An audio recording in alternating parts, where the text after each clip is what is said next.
আসতে পারলেন কেন? জোরে বলুন। আমার ভাইরা, আমার তোকে জানতে চাই, বিশ্ব নন্দিত আলেম আল্লামা দেলাওয়ার হোসেন সাঈদী যে ময়দানে তাফসীর পেশ করতেন, ওই ময়দান থেকে কোনদিন কি শুনেছেন দুইজন কপতি হাত ধরে অবৈধভাবে উড়িয়ে চলে গেছে? শুনেছেন কোনদিন? বরং ওই ময়দানে আমরা দেখেছি ডাকাত, ছিনতাইকারী, রাহাজানি, সন্ত্রাসী, এই যুবক যত গেছে ওই ময়দানে কোরআন শুনে তারা সোনার মানুষে পরিণত হয়েছে।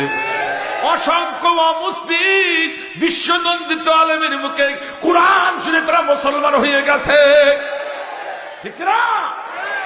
কিন্তু আমরা এটা জানি, বৈশাখী মেলার থেকে কপতি উড়ে গেছে, আর যাত্রা গানের প্যান্ডেল থেকে কপতি উড়ে গেছে, ঠিক কিনা? ঠিক কিনা?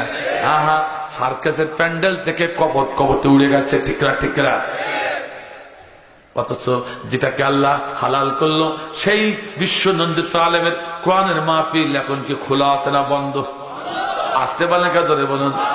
যেটা আল্লাহ কোরআনে হালাল করেছে সেইটা করে দিল হারাম। আর ভাষা, অশ্লীল বিহেভিয়ার, নাচ, গান, ডান্স যেগুলো আল্লাহ হারাম করেছে সেইগুলো বলিউডের নায়িকা ক্যাটরিনা কাইফকে বাংলাদেশে এনে উলাঙ্গ ভাবে ডান্স করানো হলো। 4 আঙ্গুল লেংটি পরা আর 3 আঙ্গুল বেরসার গায়ে দেওয়া, ঠিক কিনা?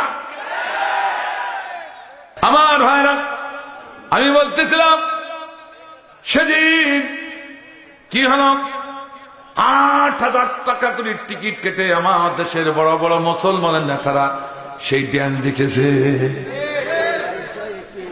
সেই ড্যান দেখেছে আমার ভাইজান। অথচ রসুল বলেন, আমানা বিল কোরআন মান ইস্তাহাল্লা মা হারিমাহু, কোরআন যেটাকে হালাল করেছে সেইটাকে যারা হারাম করে দেয়, কোরআন যেটাকে হারাম করেছে সেইটাকে যারা হালাল করে দেয়, ওরা মুসলিম মুমিন থাকে না, সব বেঈমান হয়ে যায়। আমি বললাম না আল্লাহ বলল? কে বলেছে? এখনো মনে বিশ্বাস হচ্ছে না? আর এক কান কর করে দলিল দেবো নাকি ভাই? আমার আল্লাহ বলেন, আস-সারিকু ওয়াস